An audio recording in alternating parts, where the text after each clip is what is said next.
In slow motion, the test cars move towards each other on collision courses, unwinding behind them the coils that ran to the devices by the impact zone. As they collided, the debris of wings and fender floated into the air.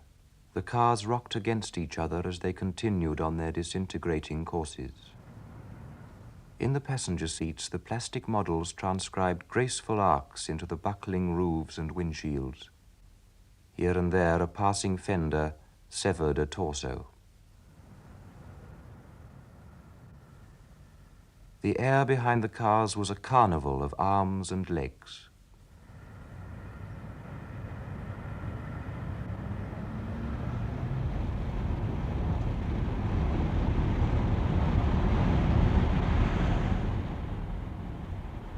I think the key image of the 20th century is the man in the motor car. It sums up everything: the elements of speed, drama, aggression, the junction of advertising and consumer goods with the technological landscape, the sense of violence and desire, power and energy, the shared experience of moving together through an elaborately signaled landscape.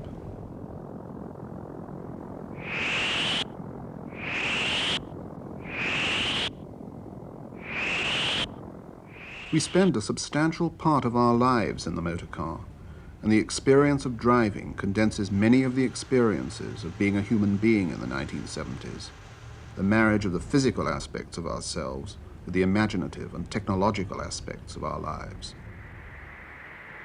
I think that the 20th century reaches its highest expression on the highway. Everything is there. The speed and violence of our age, its strange love affair with the machine, with its own death.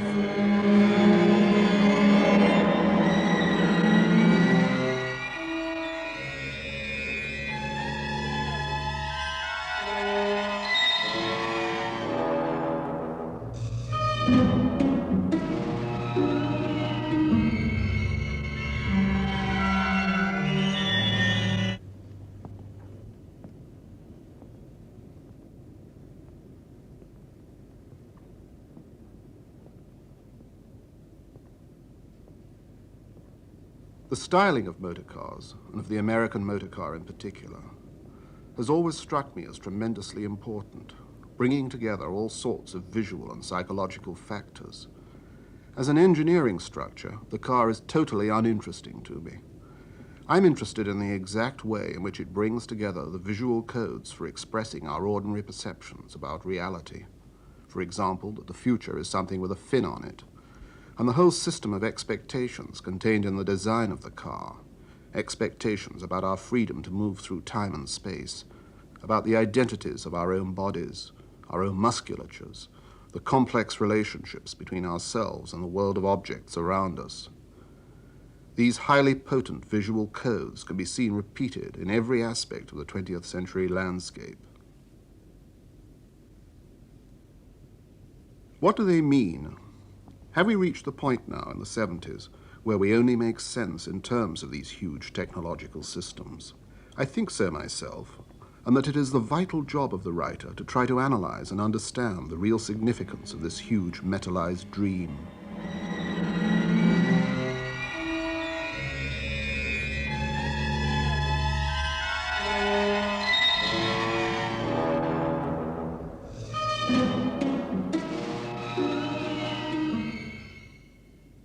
I'm interested in the automobile as a narrative structure, as a scenario that describes our real lives and our real fantasies. If every member of the human race were to vanish overnight, I think it would be possible to reconstitute almost every element of human psychology from the design of a vehicle like this. As a writer, I feel I must try to understand the real meaning of a lot of commonplace but tremendously complicated events. I've always been fascinated by the complexity of movement when a woman gets out of a car.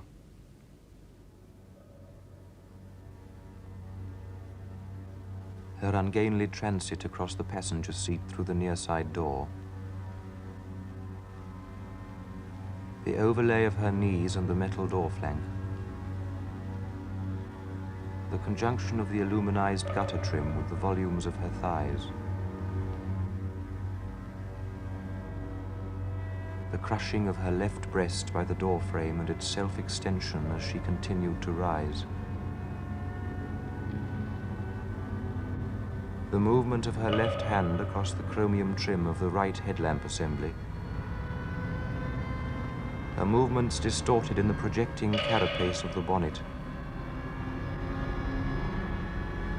The jut and rake of her pubis as she sat in the driver's seat. The soft pressure of her thighs against the rim of the steering wheel.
The close relationship between our own bodies and the body of the motor car is obvious.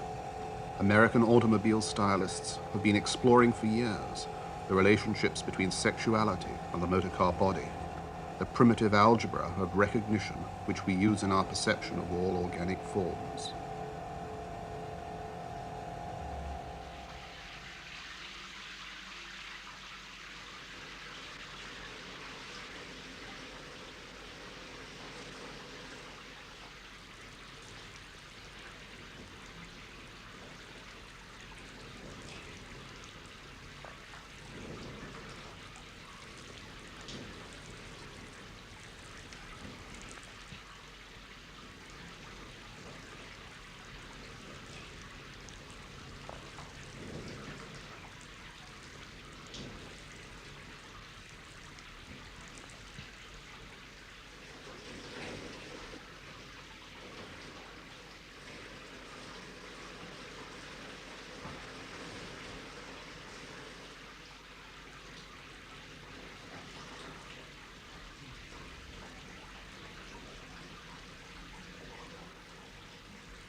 If the man in the motor car is the key image of the 20th century, then the automobile crash is the most significant trauma.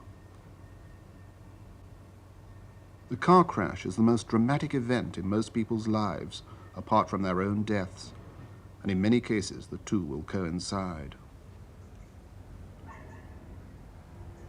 Are we just victims in a totally meaningless tragedy, or does it in fact take place with our unconscious and even conscious connivance? Each year, hundreds of thousands of people are killed in car crashes all over the world. Millions are injured. Are these arranged deaths, arranged by the colliding forces of the technological landscape, by our own unconscious fantasies about power and aggression, our obsessions with consumer goods and design, the overlaying fictions that are more and more taking the place of reality? It's always struck me that people's attitudes towards the car crash are very confused, that they assume an attitude that in fact is very different from their real response. If we really feared the car crash, none of us would be able to drive a car.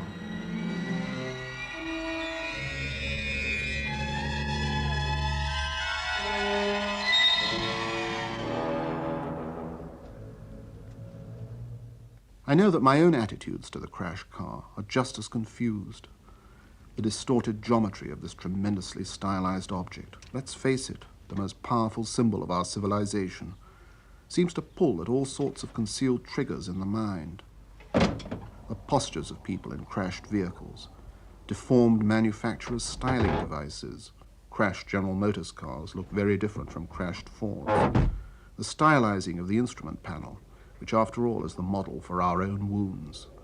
Driving around, each of us knows what is literally the shape of our own death.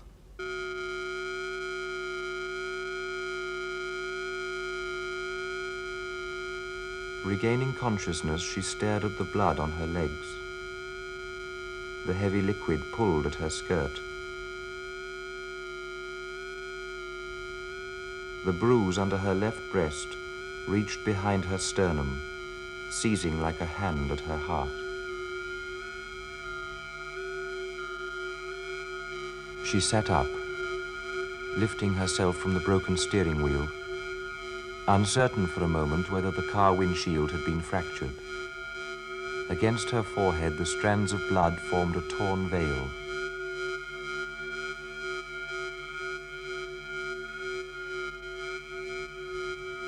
Above her knees, a hand moved toward the door lever.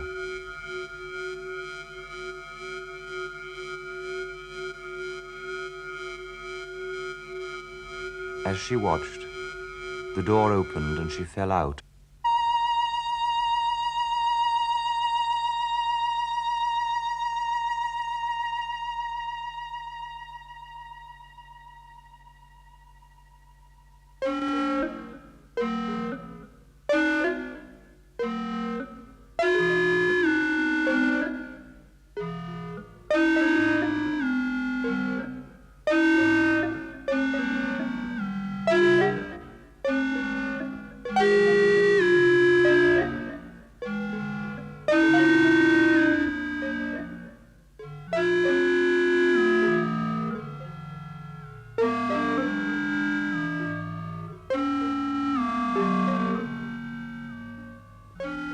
Lifting herself, she held tightly to the car, feeling the pressure of the door sill against her hand.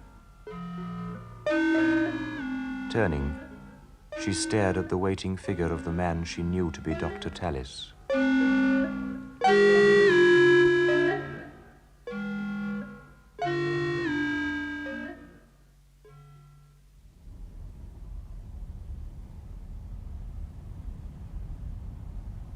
I remember seeing some films on television of test crashes a few years ago.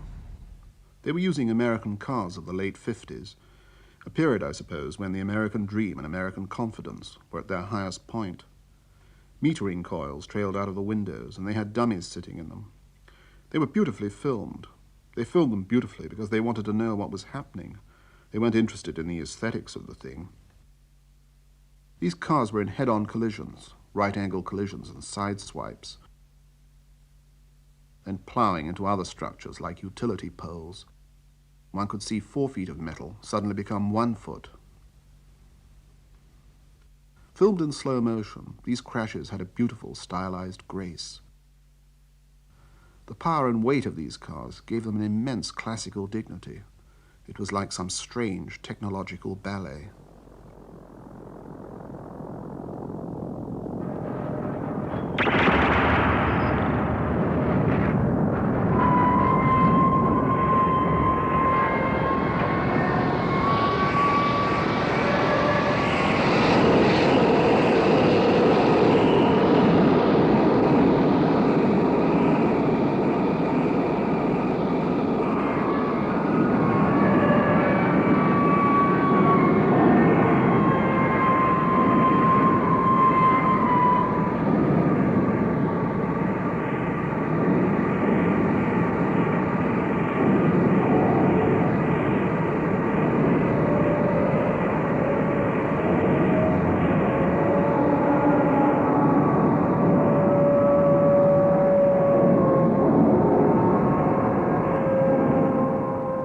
I remember looking at these films and thinking about the strange psychological dimensions they seemed to touch.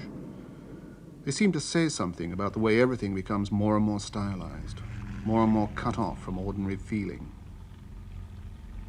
It seems to me that we have to regard everything in the world around us as fictional, as if we were living in an enormous novel, and that the kind of distinction that Freud made about the inner world of the mind, between, say, what dreams appeared to mean and what they really meant, now has to be applied to the outer world of reality. All the structures in it, flyovers and motorways, office blocks and factories, are all part of this enormous novel.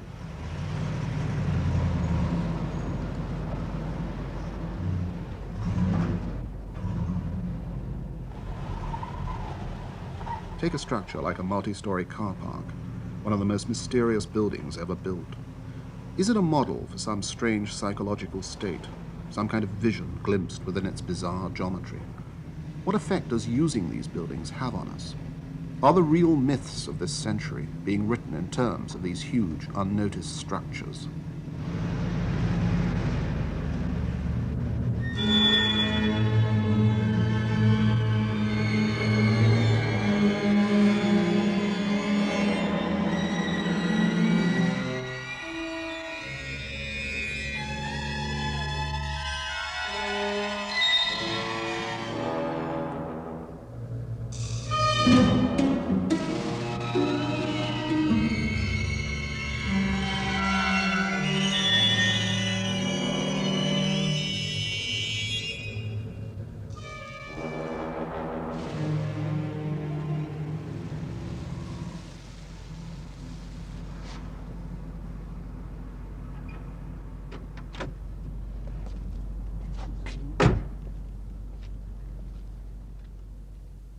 More exactly, I think that new emotions and new feelings are being created, that modern technology is beginning to reach into our dreams and change our whole way of looking at things and perceiving reality, that more and more it is drawing us away from contemplating ourselves to contemplating its world.